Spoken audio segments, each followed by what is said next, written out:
Well, hello there. I didn't see you come in. Make yourself at home. Have a drink. While I give some attention to some underappreciated characters and storylines that I personally love. And I hope you grow to love as well. Hey there, everybody, and welcome back. Today we are reading Swamp Thing number 151. And just a little catch up on what's been going on in the last couple issues. Swamp Thing has just completed the first trial of the Parliaments, and he is being guided by three mysterious men, Don Roberto, the mysterious traveler, and El Senior Blake. And they've been planning this ascension of Swamp Thing for over 1 billion years, they've said. And basically we've kind of discovered that what they're planning involves Swamp Thing gaining powers from each of the parliaments. So we saw Swamp Thing in the last issue finally defeat the Parliament of Stones, and this gave Swamp Thing the ability to control Earth just like he does plants. And as a representation of that, stones have been incorporated into his body. So he has like a stone spine that you can see now. His elbows and shins are covered in stone, and just kind of throughout his body, little rock protrusions kind of come out sometimes. So at the end of the last issue, Swamp Thing actually spoke to the Parliament of Stones, and they were very happy that he defeated their champion because it meant that once again, the Parliament of Stones and the Parliament of Trees were brought together again. And they also mentioned that Swamp Thing is not done with trials. Next, he will have to complete the trials from the Parliament of Waves. So that is where we left off in the last issue, with Swamp Thing knowing that there is now a Parliament of Waves as well, and that he has to complete a trial from them too. So first things first, with issue 151, we have the cover. We see a woman standing naked in the swamp. Her eyes are in shadow, and it kind of looks like she's sad. And as she stands in waist-deep water, she is holding open a book, and we can see on the front inside cover, it says River Run, which is the name of the book, and it says a collection of short stories. Then on the next page, it is a contents page, and we see it says Prologue is called Flotsam and Jetsam, Chapter 1 is called City of the Dead, Chapter 2 is called Twilight of the Gods, and Chapter 3 is called The Bad Seed. And we can also see behind her that Swamp Thing is sitting on the bank and watching her. I can't tell if it's a good or bad thing, but he's definitely there, and they gave him a really creepy smile, so he definitely looks like he's creeping on her as she swims naked in the swamp. And we can also see that this is written by Mark Miller with art by Phil Hester and Kim DeMolder. And as we turn to the first page, we see the body of a woman inside of a morgue, and an autopsy is being performed by 4 doctors. And we're actually seeing them cut open her back with a scalpel, and over this the narration says, "Hands glistening and spattered with crimson, they stuffed her jelly bits firmly inside and sealed her up with a scalpel. Thick puddles of blood drained into her body, and the students winced as her wound closed over, not leaving so much as a scar. The forensic surgeon gave his scalpel to a nurse, who placed it in a tray, and then paused for a moment to consider her decision. Someone apologized, a little embarrassed, then inhaled a mouthful of carbon dioxide gas. All of a sudden, the students abandoned their first drowned corpse and left the room, changing the subject entirely. The swinging doors flapped shut behind them, and poor dead Anna was left all alone in the dark." Someone whispered. So right there, you're probably like, what the heck is going on? But don't worry, nothing is wrong with me. That was actually backwards audio because this whole scene and the following scenes are all playing backwards. You might have been able to tell or thought it was weird in the first narration when it said that the scalpel sealed her up. So what we're seeing is doctors going in reverse. So as the scalpel is moving in her body, it's actually going up and the skin is sealing behind it. And then the doctor is giving the scalpel to the nurse, and then they all pack up their things on their trays, and then they leave the room, leaving the body as it was before the autopsy started. And the thing that someone whispered was, "They say the Swamp Thing was back.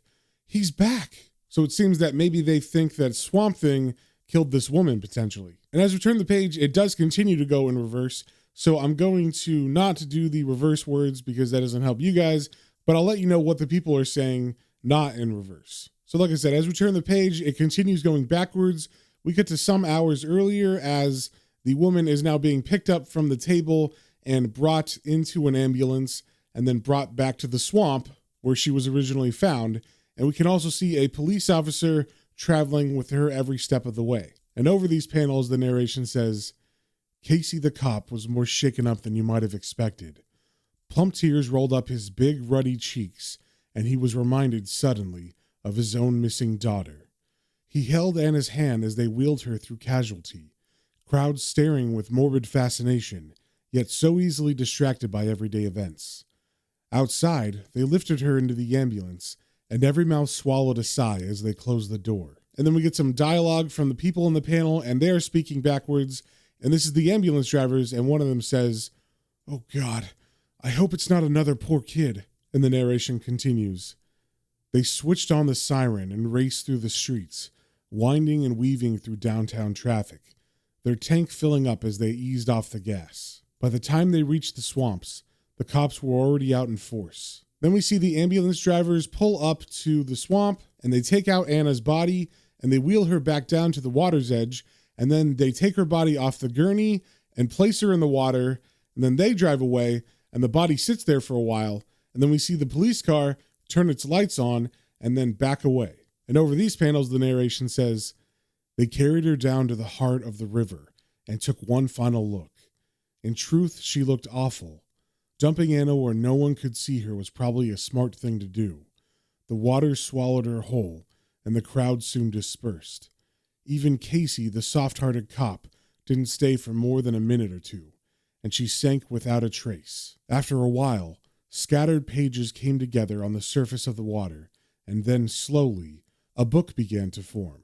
And we can see that the book that forms is the one from the cover of this issue, and its cover says River Run, which is the title of the book, a collection of short stories. Then we got to earlier that morning, and we see Swamp Thing is lazing about on the banks of the swamp, and he looks over and he sees this woman who is naked walking in reverse out of the water. And over these panels, the narration says, drowning is the perfect way to die.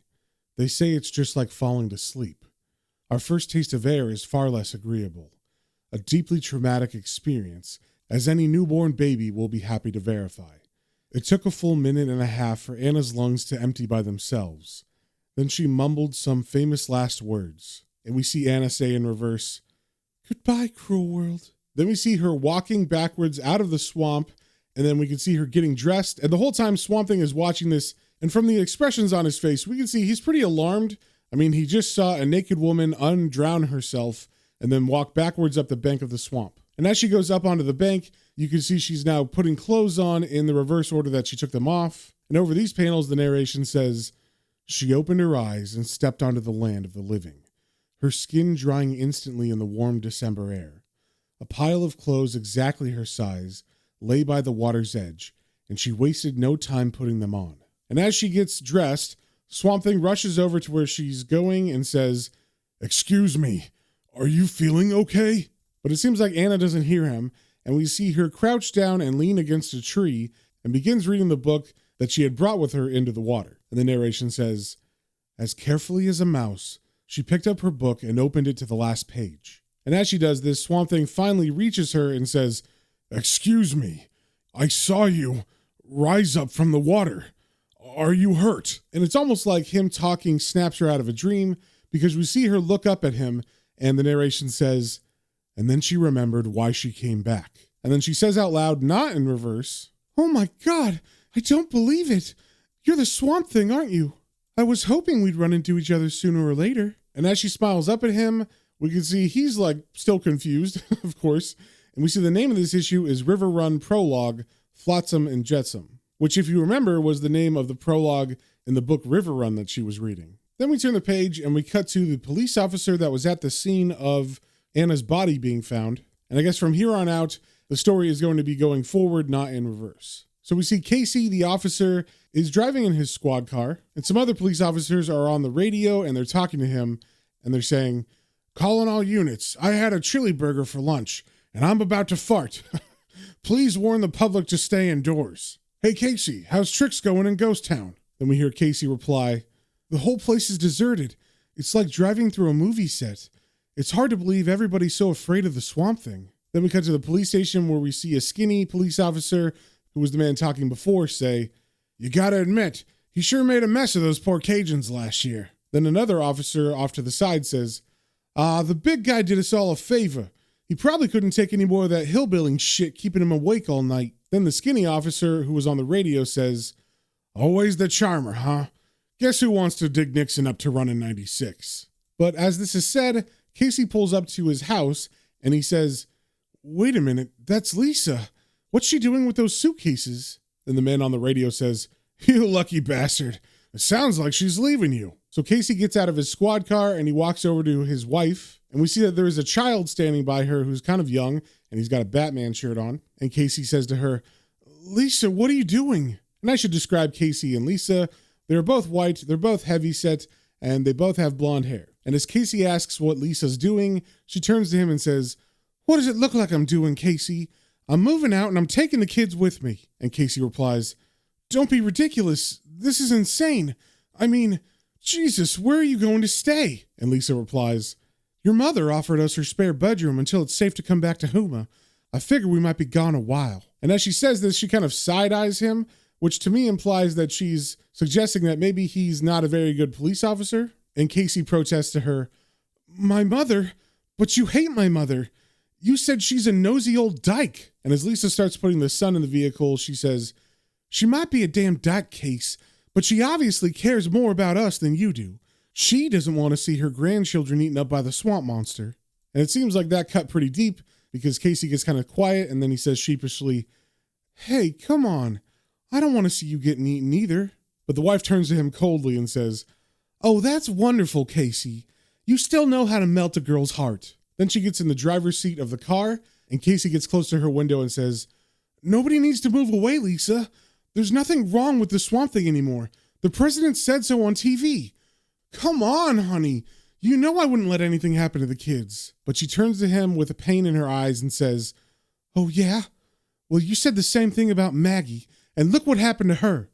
I already lost one daughter this year, and I don't intend to lose another." And then she speeds off in her car, leaving Casey standing there in her dust, and he says to himself, That's not fair." And then Lisa yells back to him, "Goodbye, Casey. You know where to find us if you come to your senses." And then Casey yells back to her, "Lisa, come back here. We need to talk about this. Lisa!" And with tears in his eyes, he watches her car drive off into the distance, and he says to himself, "Oh, shit." Then we turn the page and we cut back to Swamp Thing and Anna, and she's just leaning against the tree looking up at him, and he asks her, "Are you feeling okay? You must have been underwater for some time." And she replies, "Don't worry about me. I'm fine. The first time I resurfaced was pretty scary, but I've grown kind of used to it by now." And of course, he's a little confused by this, but he's intrigued, so he sits down next to her, and he says, "The first time? You mean this has happened before?" And she kind of nonchalantly answers, "Oh, sure, hundreds of times. Oh, sure, hundreds of times. I'm an expert in the art of resurrection from a watery grave. Ask anybody." And her carefree attitude is just confusing him, so he asks, "I do not understand. Why does this keep happening to you?" And she answers, "Gee, I don't know. I haven't really had time to sit down and think about it. I guess it all began after my overdose. Does that sound kind of pretentious?" Then she takes the book in her hands and kind of shows it to Swamp Thing, and she continues, "I used to tell people I was a writer, but I wasn't really.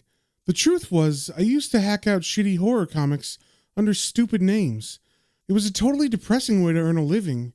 The only thing that kept me sane was a real book I was working on, a collection of weird short stories based on different points along the Mississippi. This was my magnum opus. I put my heart and soul into this book, but it never seemed to come together. There was something missing from each of the stories, but I could never figure out what." And Swamp Thing asks, "Is that why you tried to take your own life?" And as she answers, she begins to rummage through her bag, and she pulls out a flask and a cup, and she tries to pour herself a drink, but unfortunately, there is nothing left in the flask. And she answers Swamp Thing's question, "Are you crazy? Do you really think I'd kill myself because my stupid book didn't read like Peter Straub? Shit, what a time to run out of booze. I hate to sound like James Joyce, but is there any place I can get a drink?" And Swamp Thing reaches out and grabs the cup and says, "Give me your cup. I cannot promise this will taste too good." And then we get a disturbing panel, at least the way it's drawn, where we see Swamp Thing from behind, and he's filling the cup from somewhere in front of him. So it kind of looks like he's taking a piss in the cup, but we can't really see where the juice is coming from. But we see her say, "Hey, did you just pee in my cup?" And as Swamp Thing hands it back to her, he says, "No, I simply squeezed juice from the fermented fruits around my loins. Taste it and see what you think." And surprisingly, she does taste it, and she says, "Not bad. Kind of like cider. So anyways, I was saying, I wanted to end my life where I ended my book, so I did the dirty deed at the source of the Mississippi. It seemed like a good way to get in the papers. As you can imagine, it all went horribly wrong, and I woke up in an oddly familiar place. I'd never been there before, and yet I knew every street like the back of my hand. It took me a minute or two to realize I'd woken up in one of my own short stories. I've drifted around from plot to plot in this crappy book, and it still doesn't make any sense. I'm trapped in some kind of literary limbo, and I need you to help me get out. Will you do that for me? Can you find me a plot hole and help me escape?" And as she asks this, Swamp Thing reaches his hand out, and we can see some vines beginning to grow, and they come together and form a bridge over to another bank across the water. And Swamp Thing answers, "I will do what I can, but I cannot see how I may help. Perhaps we can devise a solution as I tend to my chores." And she's kind of confused by this, and she asks, "What chores does a bog beast do? It's not like you need to dust the swamp or anything." And Swamp Thing replies, "This is my home. I have certain duties I must attend to. What do you think I do with my time? Sit around and vegetate all day?" Then we turn the page and we cut to a bar in town called Sonny's. And the sign says you can eat there and you can also get beer and cocktails. And as we cut to the inside, we see that Officer Casey is inside playing pinball, and the bartender asks him, "Hey, Casey, what's happening, buddy?" And Casey answers, "Not much, Sonny. I might as well be patrolling in the Gobi Desert. Can you fix me up a chef salad? My poor stomach thinks my throat's been cut." And Sonny answers, "I'm sorry, pal. No salad on the menu, not anymore. Nobody's brave enough to deliver the vegetables." And then Casey walks over from the pinball machine to the bar and he sits down, and we can see there's a bottle in front of him, so it seems like he's drinking on the job. And he says to Sonny, "Jesus, what is it with people these days? Somebody spots the Swamp Thing paddling in the marshes and everybody leaves town." And Sonny, just cutting straight past the small talk, says, "I heard Lisa left this morning. Did she take the kids?" And Casey answers, "Yeah, she took the kids." And then he takes a big drink out of his beer, and as he puts it down, he says, "I don't get it, Sonny. The Swamp Thing doesn't want to hurt anybody. President Clinton said so himself." And Sonny answers, "I guess some people just don't trust presidents anymore, Casey.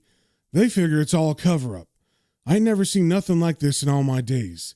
People aren't even showing up for work anymore. I bet this town won't even be here in 6 months' time." And Casey says, "You're wrong, Sonny. Wait and see. They'll all come back." And Sonny replies, "Don't count on it, pal. I figure they're gone for good." And Sonny said that without really thinking, because obviously Casey is thinking hopefully his wife and children come home.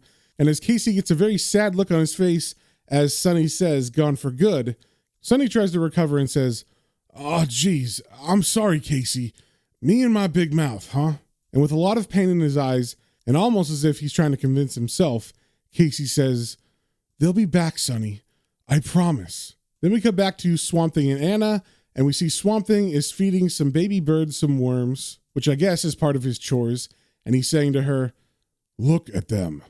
How can they squeeze so much food in their tiny stomachs? It amazes me. These little ones were left alone when their mother died. I took them under my wing, and now they have a chance for survival." But it seems like Anna's not really paying attention to him, and she kind of sarcastically says, "How very Christ-like." And Swamp Thing looks back at her and says, "Life is so precious, Anna. I realized this the instant my own was taken from me. Tell me, why did you try to commit suicide?" And Anna gets up and walks away from him so she doesn't have to look him in the eyes as she says, "Oh, you know, the usual reasons." And Swamp Thing isn't satisfied by her answer, so he asks, "Are you sure there is not something else you are keeping from me?" Then we see a flash of, I guess, a memory, but it's all in red. We can't really see too much detail, but it looks like a surgeon is standing over her, and it's like a point of view shot from her own eyes. So we're looking up at the surgeon, and his hand is reaching out towards us. But she doesn't say anything about this flash to Swamp Thing. She just answers, "Of course not. I haven't done anything to be ashamed of." Then she tries to change the subject, saying, "Hey, is it me or is it getting kind of cold around here?" And Swamp Thing answers, "I am sorry. I seldom notice these things. I will light a fire for you." And as he gathers some sticks to burn, she asks, "Don't you have any moral objections to burning wood? I mean, I hope these aren't any old friends." And Swamp Thing answers, "Don't be silly. Igniting these timbers will not destroy them. I am simply helping them on to their next incarnation." And she says, Right, I should have guessed." Then Swamp Thing kneels down over the pile of sticks and he begins to light a fire. And as it ignites, she walks over to him and she has her book in her hand. And he turns up to her and says, "Now, please, tell me what makes you think you are trapped within the pages of your own book." And she answers, "I know it sounds crazy, but it's true. These stories are the most personal things I've ever written, and I don't think they're letting me go until I finish them." And Swamp Thing says, "Are you suggesting your stories are holding you prisoner?" And she answers, "Jesus, I don't know what to think. All I know is that I've spent the last 18 months trying to work out my plot from the inside. The Nazi in the White House ruling over a perfect world, the superhero's wife with a terrible secret. Every one of them are such great ideas, but they're all missing one vital ingredient." And Swamp Thing asks, "And what is this? What are each of your stories lacking?" And she looks up at him and says, "It's you, Alec. I think the missing link in all my stories is you." And Swamp Thing doesn't say anything to this. He just kind of sits there quietly. Then we turn the page and we cut to Officer Casey, and he's walking around in the swamps now. And it is now nighttime as well, so he's kind of looking around in the dark with a flashlight. And as he searches for something, his narration says, "Casey the cop was doing this for his family," which was odd because they didn't like him much. All the same, a sense of purpose made him feel a little braver. Everyone had left town because the Swamp Thing came back, so it was safe to assume his family would return if somehow the monster could be persuaded to leave. Tactfully explaining this to the creature would be tricky, but he figured it was worth a shot. After all, he had nothing left to lose. So as he searches around, he hears something say, "I'm hungry. What have you brought me to eat?" And upon hearing this, Casey begins to freak out, and he says, Swamp Thing, is that you?" And he begins to look around frantically, and in this panel where he's looking around, he is centered in what looks like teeth, as if we're looking out at him through a monster's mouth. And in the next panel, he turns around quickly, as if he's heard a noise, and with horror on his face, the narration says, "All of a sudden, Casey the cop treasured every moment in his dumb little life." And as we turn the page, we can see he brings his flashlight around to shine on some sort of tree monster. It's not Swamp Thing, obviously, but there is some sort of face in this tree, and it's twisted and contorted, but it looks like the branches all form from 2 points that look like its arms, and it has hollow eye sockets with yellow eyes, and where its mouth is just looks like the bark has split into jagged teeth. And as Casey looks on in horror, the narration says, "A million possible things to say entered his head, but only 2 little words could describe exactly how he felt." And then Casey says out loud, "Oh shit!" And the narration continues. However, as you might expect, the tree had all the best lines. And the tree speaks to him saying, "Please don't be afraid. We thought you were someone else." And Casey, of course, is still afraid, and he asks, "We? You mean there's more of you?" And the tree answers, "Oh yes, more than I can bear to remember. We thought you were one of our old friends. A few of our people survived Bon Gumbo's assault and moved upriver. Sometimes the children come here to feed us." And Casey, who's looking a little bit less fearful, says, "Bon Gumbo? Oh my God, you're one of the Cajuns, aren't you?" And the tree answers, "Don't talk about the past. The memories are too painful. Our new life isn't so bad. Not when you get used to it." And Casey says, "Oh Christ, this is horrible. Isn't there anything the Swamp Thing can do to help you?" And the tree answers, "Don't be fooled by the lull in the storm. Bon Gumbo can never be trusted. We've heard whispers in the trees of his terrible plans. Believe me when I say we're safer where we are." And Casey asks, "His plans? What do you mean?" And then the tree suspiciously says, "Stand a little closer and I'll tell you." And I don't know about you guys, but I definitely wouldn't go closer to a freaky looking monster tree. Then we cut back to Swamp Thing and Anna, and she's asking him, "Alec, are you listening to me? Jesus, here I am pouring my heart out, and you're off daydreaming about a turnip or something." And Swamp Thing says to her, "I am sorry, Anna. I was disturbed by a tremor in the green. Please, go on." So she lights a cigarette, and she opens her book, and she says, "All I was saying was that the structure of these stories is pretty strange. Each one is based in a different reality, kind of like parallel worlds you used to read about in comics. The first story, City of the Dead, takes place in an old horror comics universe, and the next one, Twilight of the Gods, is based on an alternate Earth where the Nazis won the war." And Swamp Thing looks kind of confused, and he asks, "I do not understand. How do I fit into these stories?" And then she shuts the book and says, "You don't, Alec. That's the problem. At least not yet. I put myself into so much of these stories. Maybe that's why they're such a mess. What's needed is a common thread to bind them together, and I'm convinced that's got to be you." And Swamp Thing says, "Will writing me into your book help end your strange curse? Do you think your life and your work will then be complete?" And she answers, "Yeah, I really think it would." And Swamp Thing says, "Then let us go through your stories one at a time and see if we can sort them out together." And Anna says, "Okay, Alec, let's start at the beginning." And in the background of this conversation, we can actually see that Officer Casey did not get killed by the tree, and possibly he's been told something horrible about Swamp Thing. And in his looking around the swamp, he has come upon Swamp Thing talking to Anna, and he's been kind of looking around, staying out of sight, and watching from afar. And we can see he's got tears in his eyes as he watches them sit around the fire and talk to each other. And I'm not exactly sure the significance of this. Maybe he just thinks that Swamp Thing's about to kill her, or whatever he was told by the tree was just so horrific, he can't help but cry. But they don't really go into it further, because as we turn the page, we see the prologue of her first story starts, and that is the story that's called Flotsam and Jetsam, which is the prologue story in her book, and it also is the name of this issue. And it starts the same way the issue began, in the morgue with a dead woman, and it still looks the same. It's still her, I think because she's cursed to be in these stories too. But now, this time, instead of going in reverse, it is going forward. So we start with her dead naked body in a dark room on a metal table, and some doctors and nurses come in with metal trays, and they set up, and they flip her body over, and they begin to make an incision on her back. And over these panels, the narration says, "The cop who found her was more shaken up than you might have expected. Poor dead Anna looked so like his own missing daughter, gone now for almost a year." The swing doors flapped open, and the registered ghouls walked in, eager to find out how she died and how much it hurt. They rolled her onto her back, surprised at the weight in their first drowned corpse. Someone yawned and quickly apologized, face flushed with embarrassment. The chief surgeon paused to consider his cut, and the students winced as his scalpel split her back in two equal halves.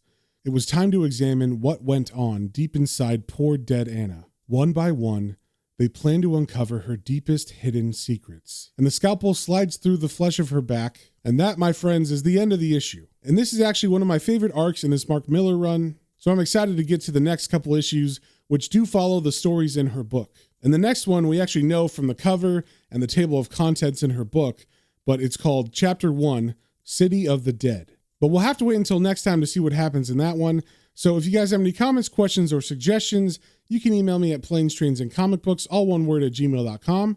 And until next time, remember to stay swampy.